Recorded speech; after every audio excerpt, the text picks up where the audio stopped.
All right. Great. Got it. Thanks, Cheryl.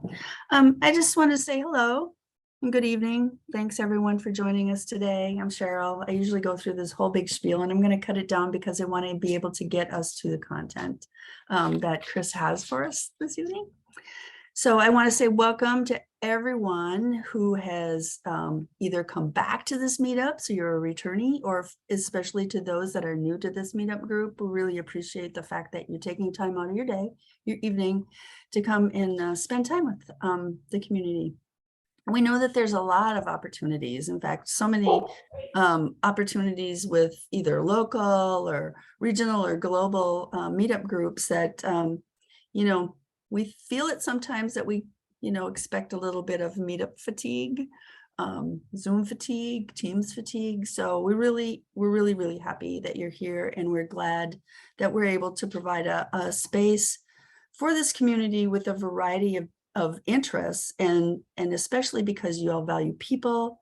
We like to know that you and in this community are all able to share your talents and foster learning. So thank you for that. And we do tend to, we have a broad range of topics, I guess, throughout the year, from agile transformation to leadership to product, to brain science and communication. And as we continue to select and host event topics, please do let us know what are those topics that you are really interested in. And we will do our best in the coming year to find the right kind of speakers and panels, opportunities for everyone to hear what they're interested in and contribute by sharing their conversations and their thoughts. So we really do want to thank you in advance, as well, for your feedback. We want to find the right formats and the right topics for you to make this something that you want to participate in every month. So before, though, and this is where I start to talk a lot, before we kick off tonight's event, I wanted to share that next month on the 13th of October, and this has been published already, so please do register and sign up and come. We're going to be co-hosting with Women in Agile Twin Cities, and our guest will be Marissa Fogel. She's going to be sharing our Agile Games Worth It. So that event, like I said, is published and you can register, and we hope to see you on the 13th. And it is a slightly earlier in the day meetup. It's at 4 o'clock, but it's going to be virtual. So hopefully you can find, a place to log into Zoom and join us. And then in November, we're going to be hosting an event with Brandy Olson. We're working on the logistics right now, like the date and the time, whether it can be hybrid or not, whether it includes pizza or not, for those that might be able to attend in person, and where that will be. So we'll be publishing some details within a couple of weeks, certainly by the first part of October, so we could talk about it again when we meet next time. And the topic is really going to revolve around Brandy's new book. She just launched, she's going to be having her book launch on October 5th. We're really excited about this. It's called Real Flow, and for anybody that's into flow, it's an exciting topic in and of itself. But I have to tell you, there's a colon, and there's a really long subtitle that will make you not only want to attend November's event, but also probably read the book. I would expect that. The launch is coming up on the 5th, like I said, and I've pre-ordered a copy already. And because of that topic, the subtitle, I'm like, I want to read it as soon as it comes out. So I'm really looking forward to it and having some time with the Brandy. And we are planning right now on giving away some copies of her book. So I'm really excited about the format and the opportunity that we have to spend time with her. She's pretty amazing. And for those of you that have seen her in the past, you know what I'm talking about. And for those of you that have not had that opportunity, you will be in for a treat, I can tell you that. And then finally, to wrap up this year, our December event is going to be on December 15th. It's going to feature KJ Chow, and it's going to be a discussion on agility map. I attended a BAM event. Oh my gosh. I think it was like before April. It was really quite early in the year. And he spoke and talked through this paper that he had written on Agility Map. And I thought, I should try to figure out a way to use some of these principles, or at least think about how the work that I do can be impacted positively by an agility map, because it covers leadership and organizational design and a number of things. So I think that discussion was, and there's KJ. Thanks for joining us. I think, the conversation was really interesting. And as a result, I immediately thought about not only how I might be able to apply these principles of the agility map, but also I need to see if KJ will come and speak for this group and share what he shared at BAM and have some great discussion as well. So we hope to see you at these 3 events. We want your help in terms of figuring out what's going to happen in 2023. And now, tonight, our guest speaker is Kris Wickett. And I'm happy to once again be able to introduce her to those of you that don't know her and reacquaint those of you who have had the pleasure of meeting her. She, I guess, I've been very, very fortunate to be able to work with Kris for the past couple of years, meet with her often, enjoy the benefits of her expertise and advice and her enthusiasm. She's an Enterprise Agile Coach with Improving. She brings years of hands-on experience providing leadership for large companies, large corporations, I guess, for their agile transformations, and teams as well of agile coaches. She's really adept at providing training and coaching for teams and executives on agile values and excuse me, and those agile principles, and also lean portfolio management and trust behavior. And somehow she manages to sneak in time to write on modern ways of working. So she shared her talent and experience with a number of clients in the Twin Cities, as well as across the US and abroad as well. So that's cool. She's a big sports fan. She's an avid water skier, a ball player, and a dog lover. I mean, what's not to love about Kris? So she's a native Minnesotan, and she enjoys the outdoors in all 4 seasons. And unlike me, is not dreading the impending onset of winter. So with that, Kris, are you ready to take it away? I am. Thank you, Cheryl, very much. And I am blessed to work with you and the others also. Thank you guys so much for joining. We really appreciate it, as Cheryl said. Thank you for the nice intro and for highlighting all the future sessions that are coming up. And please continue to give us ideas of what you'd like to hear about, because as Cheryl mentioned, it's all about adding more and more of what agility means to our community. And so thank you again for your time. Just as a heads up, I do not plan on going until 6:30. So just in case you're needing to drop for family, kids, all of that, dinner, whatever, we should be done around 6 or so, but definitely we can stay behind and have conversation. But I also want to make sure to feel free to interrupt, engage, ask questions. I'll ask someone else to watch the chat if you can. I'm not very good at multitasking from that perspective. So without further ado, we'll get started. And as you guys saw, we talked about lighting up your brain and leveraging your talents. Oh no, here we go. Oh, I was like, oh no, here we go on this technical. And so what I wanted to really highlight is kind of wrap it up that we talked about discovering our strengths and leveraging them, and kindness matters, and work hard, play hard, and all of that. Really kind of narrowed it down to 3 objectives and having fun putting into all of this. So I happen to be a Gallup strength coach, but I am not recommending one tool over another. We're actually I'm gonna expose another tool for those who are familiar with it, of DISC, but there are all sorts of tools out there that can assist us in having fun. So we're gonna talk about that, and then how, and leading through your strengths, and that strength-based development. So for those who are familiar with Gallup Strength Finders, here are my 5 strengths that it has helped for me to realize why I drive people crazy on these things. So we'll get into that a little bit more in detail. But it really changed the way I was working professionally and my personal life. Very, very blessed to get exposed to strength finders early in my career. And that's where we want to just kind of share that. So the benefits of leveraging your strengths, it's just amazing what happens is that we all understand that we have talents.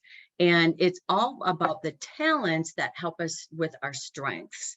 And that's where we try and figure out what does that look like. And it is a different philosophy than trying to be good at everything. And so that's the spirit of what we're going to be talking about, is leveraging the areas that we really have those natural talents. And when we talk about talents, if we take the definition from Strength Finders or Gallup, who purchased Strength Finders a few years ago, it's a natural recurring pattern of thought, feeling, and behavior that can be productively applied. And that's what's the cool thing about it, is it's natural to us. It's something that we find passion and energy driving. And that for me was what was really helpful in that aha moment of understanding and being aware of what provides that energy. And then when we're in situations that are more energy draining, what can we do to recharge our batteries? And that's, again, where the fun comes in of work hard, play hard kind of thing, but really understanding what does it mean when we talk about talent. So here, some examples that some of us are effortless and instinctively just start conversations.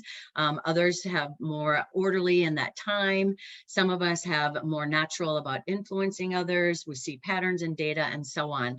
And so these are what we call talents. And it's when we take those talents and build them up to strength that magic happens. And that's what we're talking about on behalf of productivity, that people who are engaged in that have 3 times more of a quality of life.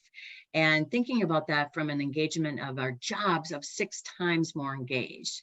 I mean, that is significant, both from, again, that personal and professional perspective. And that's why taking a look at this and having fun and being self-aware of what your talents are, building those into strengths, and then being mindful as if we're in the role of leaders, and building our teams that way. If we're a team member, even putting this into our family. I've had my husband do this for the first time in all these years, because I've been blessed to be working with my strengths for over 20 years now. And that's been really, really powerful.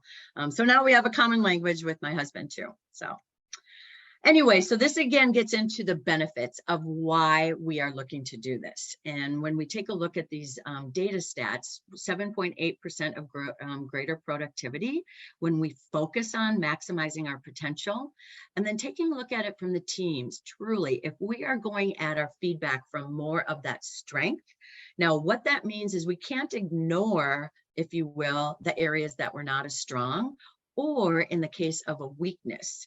Strength Finders defines weakness as anything that gets in the way of our success. And so we can't ignore those, but we can manage to those. And that's why, again, when we take a look at ourselves and become more self-aware of what our strengths are, and then we partner in the areas that perhaps we're not as strong, or we want to make sure that we are able to take advantage of learning perhaps different skills and so on. That's where the magic happens. And so again, when we take a look at that from the different perspectives, both at the individual, the leader, and even just being a good person in the community, it is really, really important, in my opinion, to take a look at that. So this is, again, that different mind shift. And if you guys have questions, comments, don't be shy, holler them out. But taking a look at this, thinking about the different reviews, professional development that we've had. This is from Don Clifton, who really changed the way of looking at, if you will, career development, personal development, of what would happen if we studied what is right with people versus what is wrong with people. And it sounds really simple, but this was really a big deal in the industry, to start looking at the way that we can assist with development of ourselves and others. And again, going back to what I mentioned before, being well-rounded, that's more unrealistic than I think people understand, is that we can, again, compensate for these things. But if I can lead with my strengths and being mindful of that, getting that energy boost, and then being aware if I'm in an energy draining situation, that really can help us of studying what's right with us compared to what's wrong. So that's the lens that we're going to be taking a look at this from both StrengthFinders and DISC. And then share if you guys have other tools too, because there's not one right or wrong tool. So I'm going to ask us to do an exercise, and it's a real simple one. If you'll get a piece of paper, or if you want to do it on your, no, it needs to be a piece of paper, and you can make 2 lines, if you will. We're going to do 2 exercises in this space. So we can either have you guys holler out, I think, of how fast you do it, or I think to keep things simple, I will just do a minute timer. And what we're going to have you guys do is print the following phrase 3 times: that I use my strengths every day. So I will time us for a minute. And then after the minute, I'm going to ask if we were able to get through, and how many, 3 times or more, whatever. So before I hit go, I'm going to ask everyone to switch hands and go to your non-dominant hand and write this phrase 3 times: that I use my strengths every day. So you can write that on the left side of your page, and I will set a minute timer, and I will let you guys know when it's over, and we'll see how many, if we got to do that. So ready, set, go to write this 3 times with your non-dominant hand, please.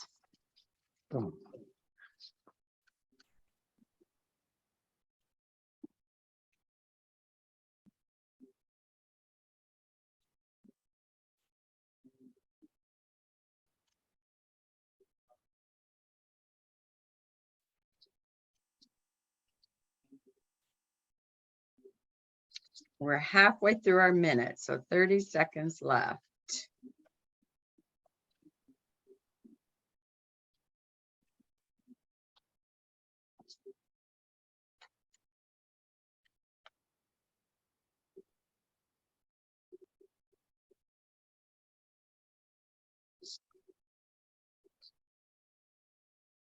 All right.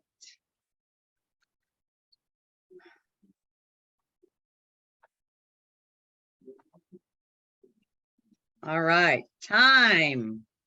Let me first ask, did anyone get it written 3 times with your non-dominant hand?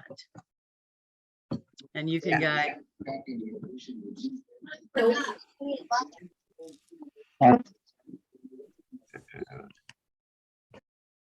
With I know, I was going to show you mine, non-dominant which hand. you can't even, I barely got through 2. Well, I'm gonna go get lettuce. I got just over 2. Just over 2. Did anyone get 3? Yeah, like half a 3. Yeah. I have 2 3/4. I Oh, just good. had to finish writing day on the 3rd one. Yeah. All right. How did that feel to you guys? Did that feel natural? Did that feel stressful? Awkward. Awkward? Yeah, awkward. Exactly. So now let's try it on the right-hand side. And this time we're going to go ahead and use our dominant hand. And I will, instead of setting a timer, I am just going to have the first person who says they're done in writing, I use my strengths every time, to see how fast we have with that. So on your mark, and you can use your hand or just holler out or whatever you want to do. So write with your dominant hand, I use my strengths every day 3 times, and we'll see how fast it goes. Please go.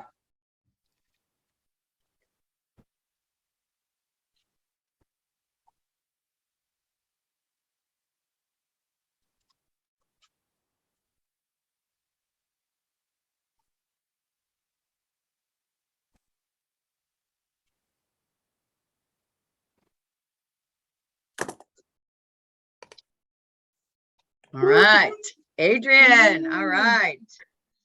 That was, and for others, that was about 27 seconds. to be able to do that 3 times. So let me ask you guys on behalf of the difference of awkward compared to natural, how did it feel when you were writing it with your dominant hand? Did you feel less stressful? Oh, yes, Cynthia, thank you. Yeah. And why this is important is this is how it feels when we are using our non-dominant hand. It is exactly the same analogy of not being able to use my strengths every day. So when we're able to use our dominant hand and that ability to really be energized and have fun with things, that's the difference. And so anytime that we are in these situations, when we are not able to lead with our strengths, we have to be mindful. Think of writing with your non-dominant hand and what that does. And that's again where we want to bring in empathy, because we don't live in a perfect world. We don't get to create the jobs always that are exactly living through our strengths. But what we can do is navigate through those jobs, through our personal life, and use those strengths to compensate in different areas. So it's a really good reminder, if you will, of the importance of that. And then going back to that data of the benefits of the productivity, the engagement, and then the teams and so on, of being able to lead with our strengths. So that's an easy one, example that you can even share with your teams and so on. Any comments anyone wants to share on that exercise? That's so funny. I was so stressed out the first time. I didn't even get the sentence right. I know, right? It So- is. It's totally different. And that's what I was going to ask about it, because Kris, obviously you've done this exercise. I almost felt like I had to really concentrate on how to even spell the words. Yes, I would agree.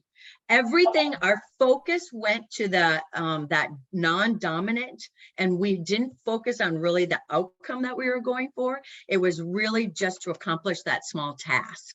And you're exactly correct. That is the spirit of why it is so challenging when we're working not with our strengths, is we're not focusing on that joy and the outcome that it can bring us. Yeah. And it is definitely, for those in the space of outputs and outcomes, it definitely gets more to that output and then that struggle of it, and not that engagement. So thanks for sharing. So 6 weeks ago, and I see myself kind of doing that thing. It's in the same company I've been at for a long time, but it's still, I seem to be sort of trying to do things that were relative to my old role because it was more comfortable, and putting off things sometimes that I'm not as familiar with. Right. And that is not uncommon. Yeah. And so when you see that, and that self-awareness, if there's any opportunity to partner with others that like that or are strong in that and can help compensate in that space, because I'm the same way. I'm not a writer. I was just saying this before we started, and I had this write-up that was due, and I had writer's block, and it's not my strength, and it was just draining me. And so I ended up having to reach out to one of my coworkers, my boss, and say, can you please help me? Now, it wasn't fair because he was under the gun, because I didn't give him time, but those are the opportunities to be mindful of others who do like that and can really help with that. So taking advantage of that. And that's the beauty of that self-awareness. And that's where we want to talk about on the team dynamics, and just what you're talking about. It's a perfect segue into the collaboration. So again, on behalf of being a leader, being a team member, whatever it is, these tools can really assist with those different dynamics, because we want to make sure that we have a well-rounded team, and that collaboration is so critical. For those of you guys who know me, you've probably seen this quote before, but this is what we're always driving for those passion and purpose-driven teams. And at the core of everything, this is what I believe of this teamwork. Again, whether it's personal or professional, that never doubt that a small group of thoughtful, committed people can change the world. Indeed, it is the only thing that ever has.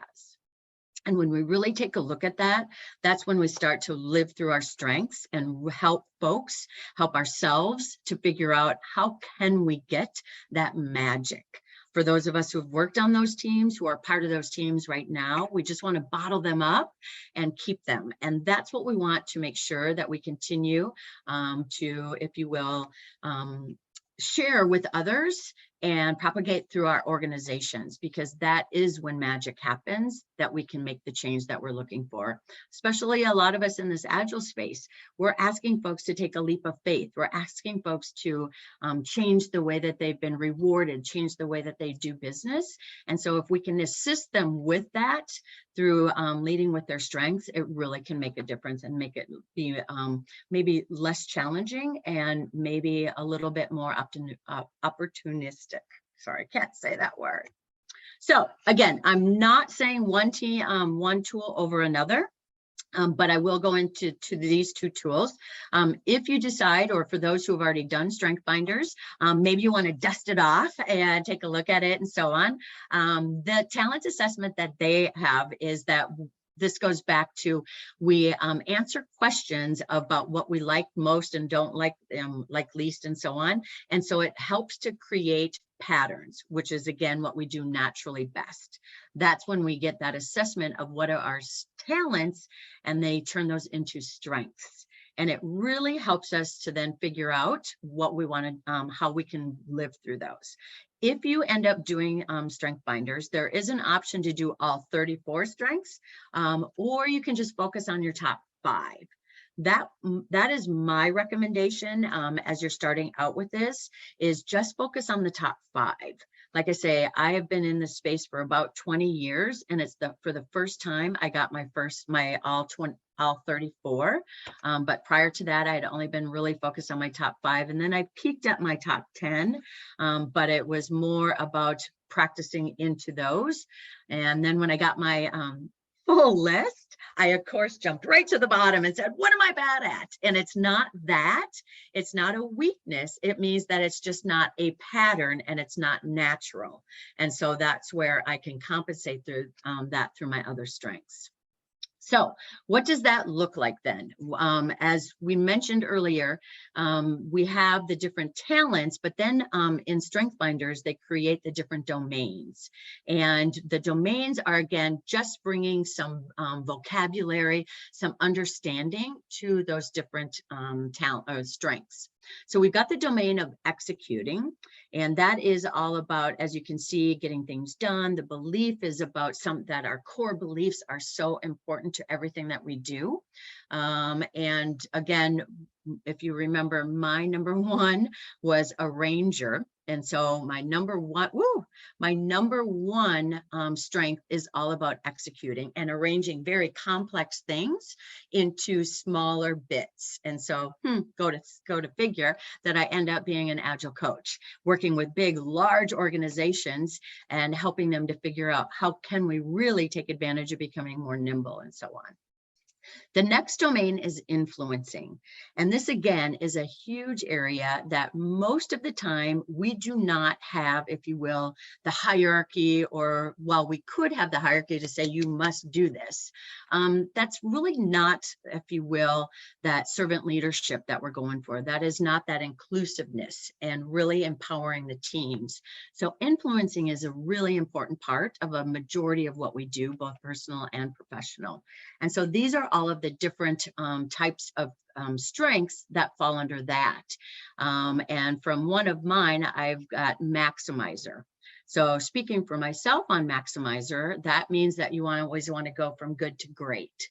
Well, that's wonderful for myself and my self-awareness.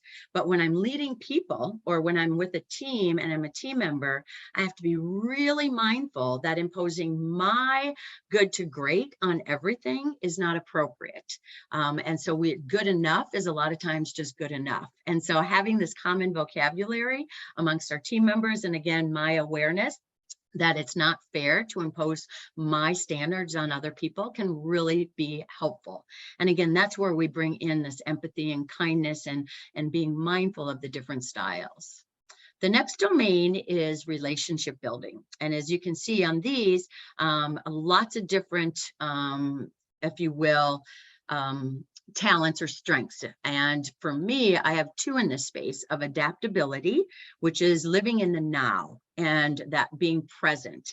So I have to be mindful that I can drive people crazy, which I do, but that I can inspect and adapt and move on to something else. very quickly. But for someone else that may be a little bit more deliberate or a little bit more analytical and wanting to take a moment to think about it, I need to be empathetic about that. And I need to be really supportive and give them the time that they deserve so that we are all on the same page.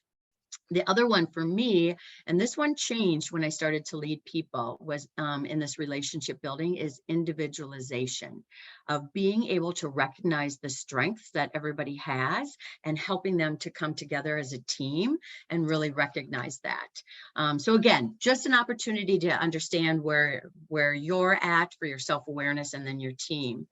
And then last but not least is the domain of strategic thinking.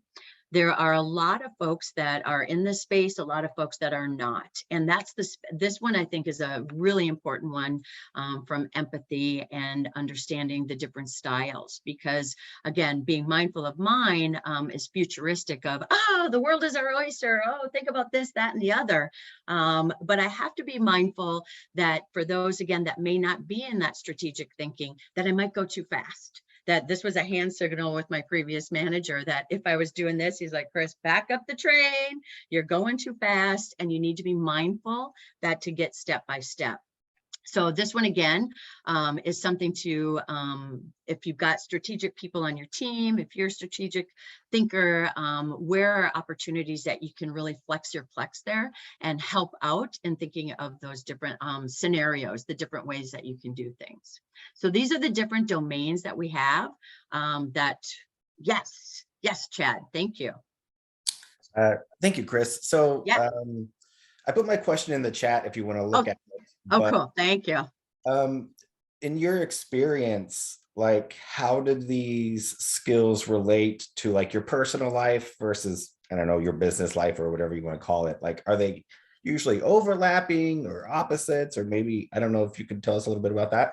Yeah, for me in my personal life, they are completely integrated on the strengths. Now, when we get to DISC, they are different because DISC talks about our natural and our adaptive. So excellent question in this space, because this particular tool is generally more integrated with both personal and professional.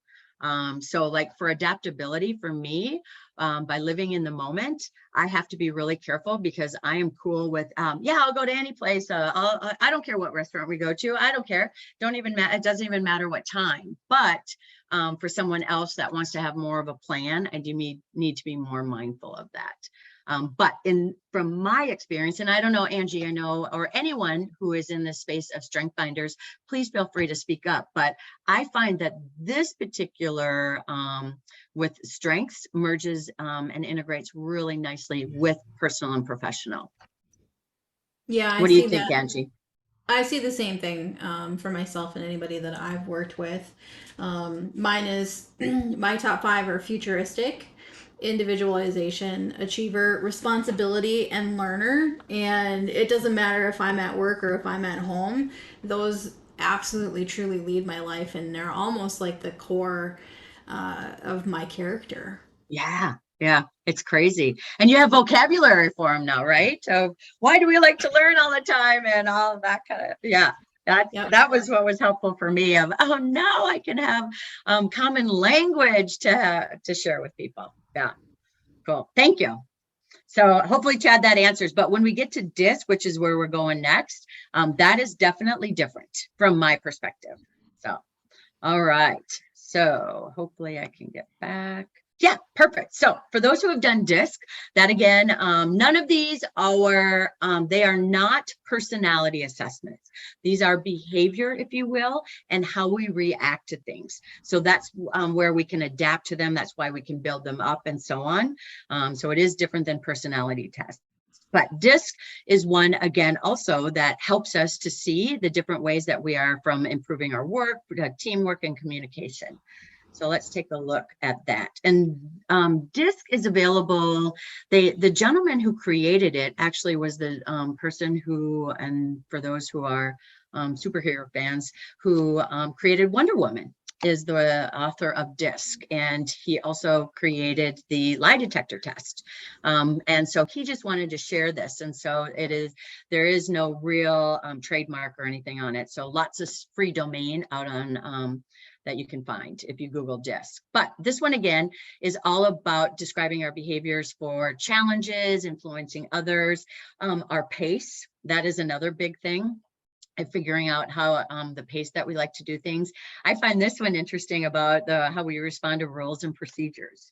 And interesting enough, I have been in this space, if you will, of processes and agility and all of that. And I'm really have zero process in me, but I take a look at it from my strengths, and why I navigate to that is because of the art of the possible and getting things done and going from good to great and so on. So that's how I connect the dots. But in this case, back to your point, Chad, this is where the graph for DISC is different.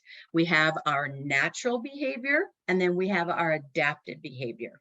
And in this, when our graphs are different, if you will, that means it could be more energy draining. That if I am having to be in an adaptive behavior more often in my workplace, that is something that is helpful to be self-aware of, so that you can recharge your battery, as I mentioned. And I will say that happened to me in my previous job. I loved what I was doing, loved the challenge that we had, leading the agile transformation and so on. However, I was having to adapt my behavior. And so my graph between my adaptive and my natural was very different. My husband always joked of, I don't know that Kris, the work Kris compared to the natural Kris. But it was interesting because of my self-awareness and being mindful of that, and just the role that I played. It required me to be a higher D, which is a dominance, which we'll go through that, than I naturally was. Sure, I stepped into it and I could do that, but I also needed to be mindful. It's kind of like holding my head like this for so long. I'm going to hop back into my natural. This one, again, we answer a series of questions, and based on those, they just put you in a main profile. And that's where we talk about the secondary characteristics. But I really like this one because it gives you a percentage, and that's where the graphs come into it. The line in the middle just means the median, if you will, if you're above the line or below the line.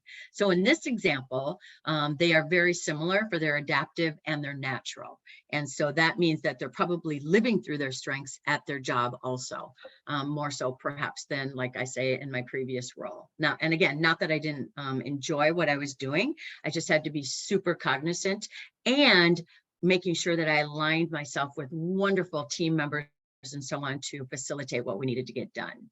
So let's dig into DISC a little bit more. The D stands for dominance, as I mentioned, and this is all about those results, the driver, that competitive edge. Whereas, and then if we get into an influencing, we've got more of that persuasive or energetic, enthusiastic, and so on. So that you can see that we're more outgoing and so on. For those of us who are more in the S space, and here we can see that we're looking also from the different dimensions of that people-oriented. The S and the I are more people-oriented. We look at those from that stabilizing, that team member, that they're really helping to bring that harmony and helping us, if you will, being patient and being I can never say that word, so I'm not going to, amicable, but anyway, and helping to build that camaraderie with the team. Now, that also brings us more onto that reserve side compared to more of that outgoing, and that moves us over into C, which the C profile, if you will, is more of that cautious, that more analytical, detail-oriented. And we then see that that is similar to the D, if you will, on that task-oriented. So they're looking to get things done, as opposed to the I's and the S's are more of that engagement and people-oriented. And the key is, just like with strength binders and so on, is figuring out what we are, but then also with our team, because we want a well-rounded team. We always joke that if we had a whole team of high D's, we'd have a lot of barking orders, we'd have a lot of competitiveness and drivers, but would we get much done? Maybe from a task oriented, but would we have happy people? I don't know.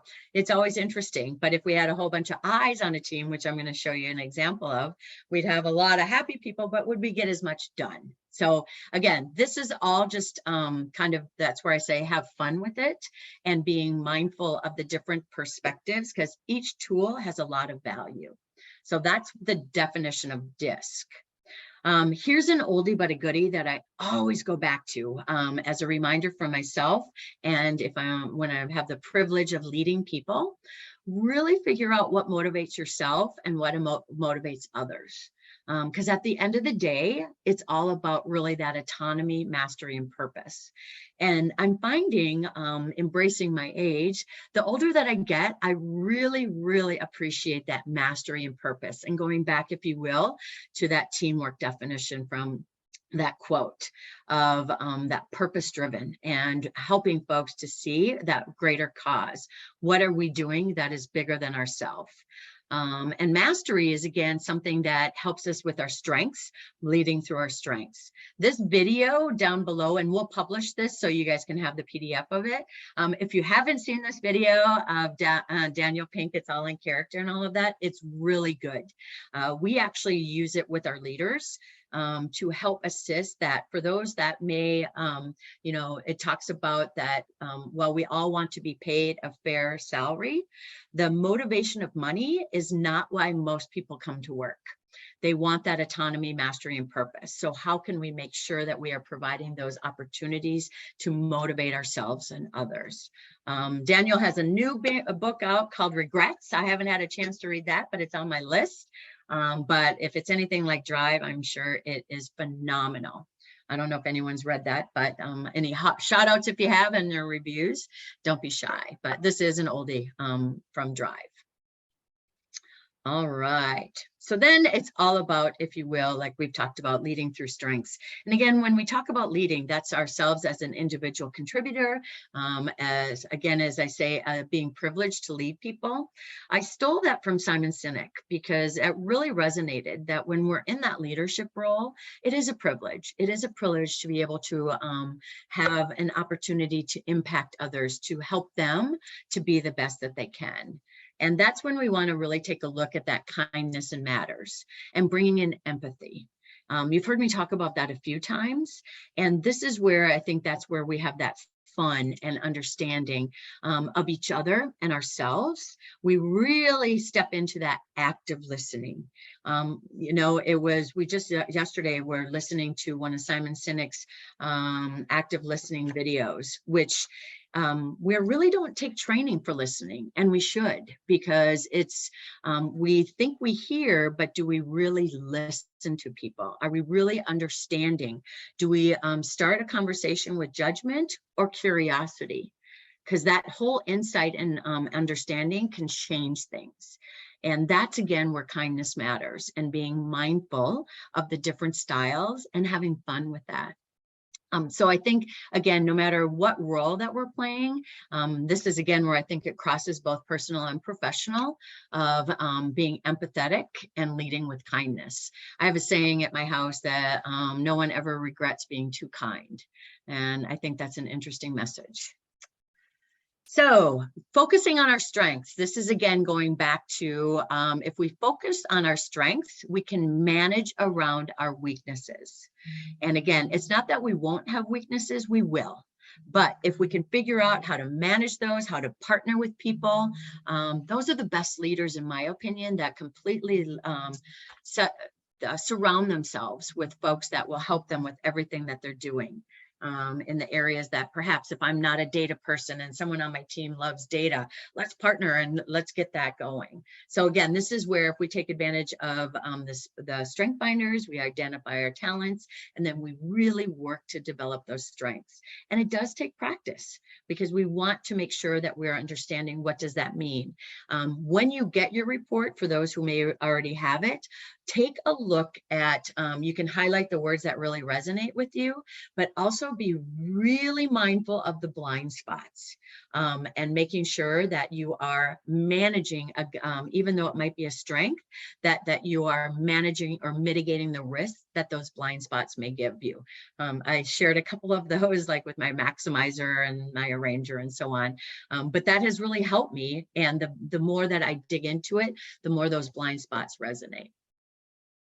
So again, going back into the different domains, this is where, again, what is your unique contribution to the team?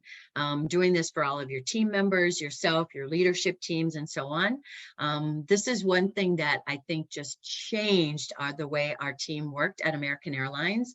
I was super, super blessed that we all did this. And we hung this big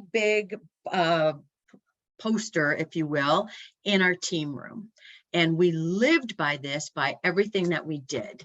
Again, we were asking folks, we were leading an agile transformation. We were asking folks to change the way that we were doing things, taking that leap of faith.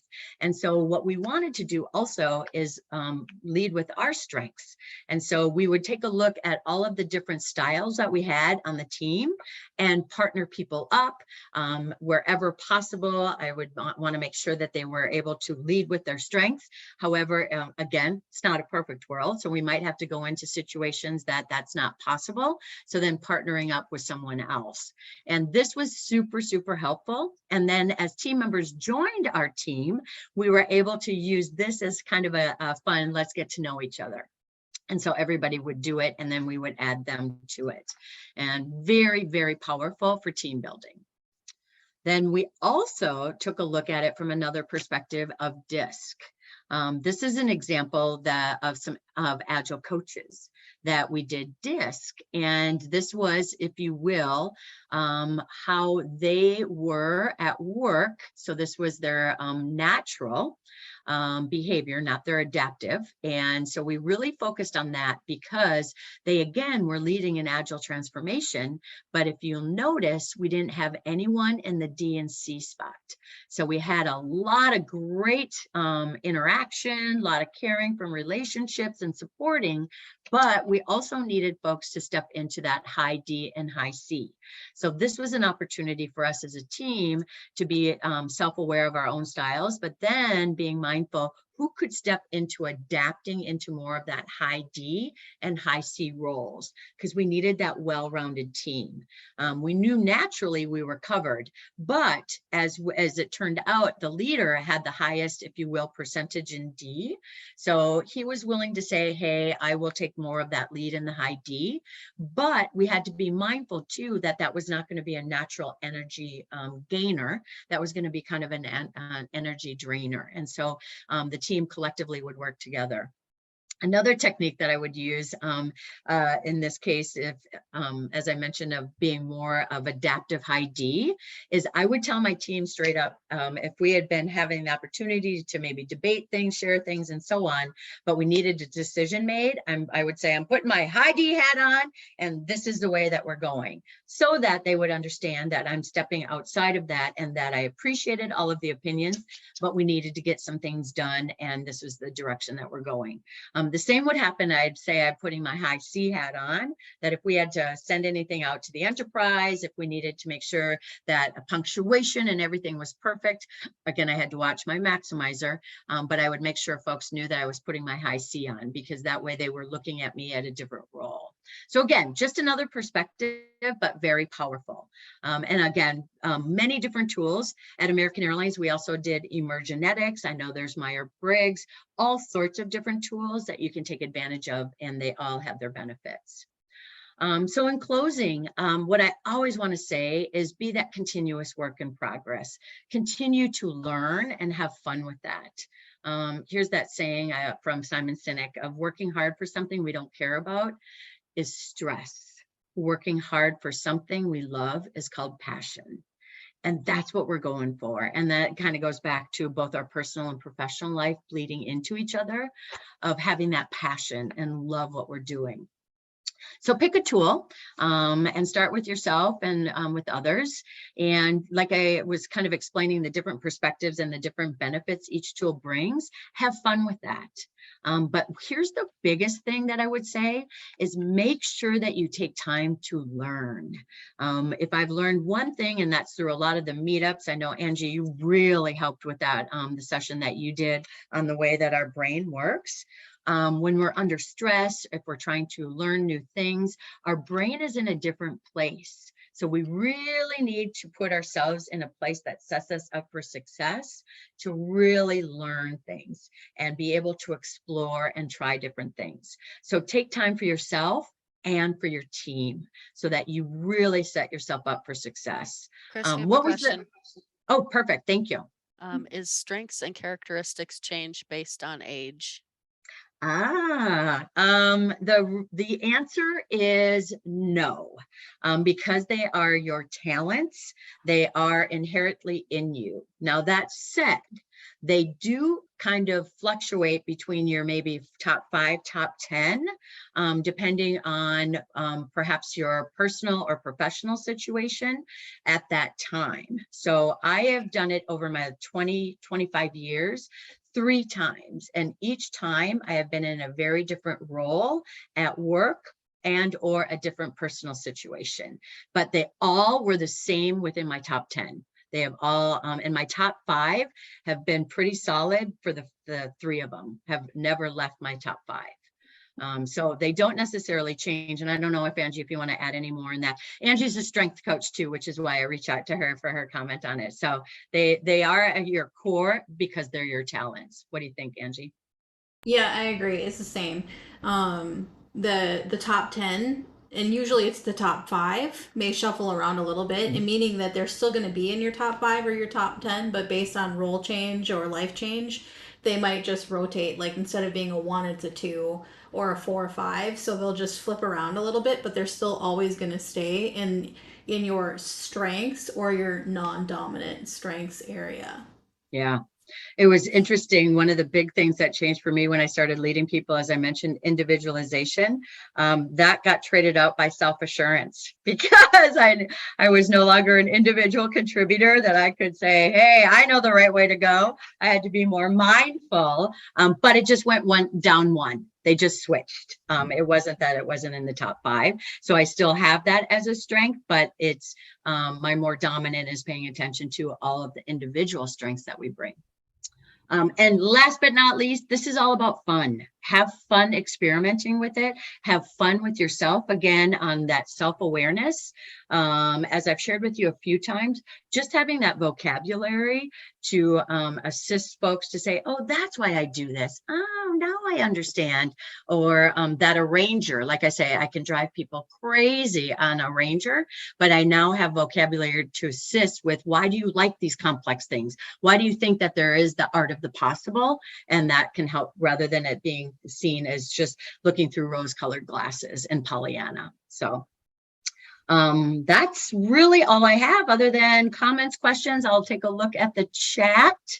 Any other comments or anything? Angie, anything you want to add? I think it's really helpful to see some of the downfalls of each strength too. Yes. Just, especially when dealing with other people. Yeah. Yes. Those blind spots. Yes. Yeah. I was just going to say, it's not uncommon to get questions about how repetitive these are, or am I going to be able to find somebody who has the same type of strengths that I do in the same order that I do? And the chance of that happening is 1 in 33 million. Yeah. It's crazy. Yeah. For those who like data, that's crazy, isn't it? Yeah. And then as you explore, and if you end up getting your whole 34, or if you see something on your strengths that surprises you and you thought maybe that you would see something else, when that happens, that usually means you're living through your strengths in a different way. So as an example, I love data. I am very data driven, but analytical was on my number 34. And so I assumed that analytical meant that it was all about data. And it really wasn't. It was about living through my arranger of complex things. So my data strength comes out a different way. So that's sometimes when you look at your strengths, you might think you're something else. So things might surprise you, but that means that you're compensating through your strengths. Can I add to that? Sure, please, please, please. The other thing is that you're combining them. Yes. So you're utilizing your top 5 and your top 10 together. So the way that they work together is what makes the way that they shine unique. Yes. Thank you for the comments, you guys. Sorry, I kept that on the screen too long. I apologize, but thank you. I was not multitasking to look at it, so I appreciate that. But yeah, we'll make this presentation available. If you have any questions or comments, this is not about advertising at all, but my email is right here, or link up with me. And like I say, for any other strength coaches, Angie's one, and there are a whole bunch out there. Don't be shy. We love to play in this space. If you want more information on DISC or anything, let us know. So that's all we've got. And other than, thank you. And so next month again is what date, Cheryl, did we say? It's the 13th. 13th. Yep. 13th. All right. Our Agile Games worth it. Yep. Awesome. We hope to see you there. Thank you again for spending your time with us. We know after work, it's a lot, and we really appreciate that. Absolutely. And I know that next month we moved it up a week just because of the, Minnesota, what is MEA. that? Yep, MEA. MEA. Thank you. My kids don't do that anymore. I forget. And then the following month, we're really kind of toying around with, like, do we move it up again simply because of, people potentially preparing to travel to go somewhere for Thanksgiving. And then for KJ, we've put it up a little bit too, to avoid, the Christmas holidays when everyone just wants to be done for the year and take a break. So it's December 15th. So. And KJ, thank you so much. We look forward to that and sharing all of that experience. So. Yeah, for sure. Happy to do it. Kris, there was one other comment that says, ask them how to measure to their other priorities. How should I look at this? That was a response to Satya's question. Oh, okay. Oh, okay. Thank you. Thank you. Thank you. Thank you. Awesome. All right. Well, have a wonderful weekend. Well, almost. It's only Thursday, but we're almost to the weekend. Yes. On the downslide. Yes, exactly. That's great. Great info, Kris. Much appreciated.